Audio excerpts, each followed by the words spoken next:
నా పేరు మున్సాప్పారావు, రాష్ట్ర బీసీ సాధికార సమితి డైరెక్టర్ మాజీ. ఈ రోజున చాలా ఆనందంగా ఉంది. మన రాజానగర నియోజకవర్గం ఇన్ఛార్జ్ తెలుగుదేశం పార్టీ బొడ్డు వెంకటరమణ చౌదరి గారికి మళ్ళీ తూర్పుగోదావరి జిల్లా అధ్యక్షుల పదవి ఇచ్చినందుకు చాలా ఆనందంగా ఉంది. తెలుగు తమ్ముళ్ళకి ఉత్సాహం పెరిగిపోయింది. తద్వారా నేను కోరుకునేది ఏంటంటే మరిన్ని పదవులు రావాలని మనస్ఫూర్తిగా కోరుకుంటున్నాను. అలాగే బీసీలు కూడా న్యాయం చేసే పార్టీ తెలుగుదేశం పార్టీ.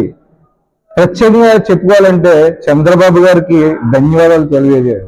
ఎందుకంటే ఈ రోజున పార్టీ గుర్తించి తూర్పుగోదావరి జిల్లా అధ్యక్షులుగా ఇచ్చారంటే చాలా ఆనందం అండి. ఇది తెలుగుదేశం నాయకులకి, కార్యకర్తలకి, అందరికీ, ప్రతి ఒక్కరికి ఆనందంగా ఉంది.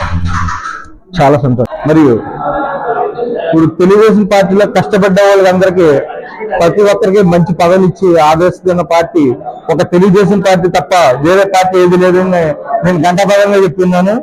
బీసీలకు కానీ, ఎస్సీలకు కానీ, ఎస్టీకి కానీ, మైనార్టీకి కానీ ఎవరికైనా సరే తెలుగుదేశం పార్టీ అండదండలు ఎప్పుడూ ఉంటాయని ఇదోసారి రుజువు అయింది. అలాగే బొడ్డు వెంకటరమణ చౌదరి గారు ఎంతో కష్టపడి వచ్చి ఈ రోజు రాజానగర నియోజకవర్గం అభివృద్ధి చేశారు. దాన్ని గుర్తించి మళ్ళీ మంచి పదవి ఇచ్చారు. తూర్పుగోదావరి జిల్లా అధ్యక్షులు చేశారు. ఆయనకి ఇంకా మరిన్ని పదవులు రావాలని మనస్ఫూర్తిగా కోరుకుంటున్నాను. మీ మున్సాప్.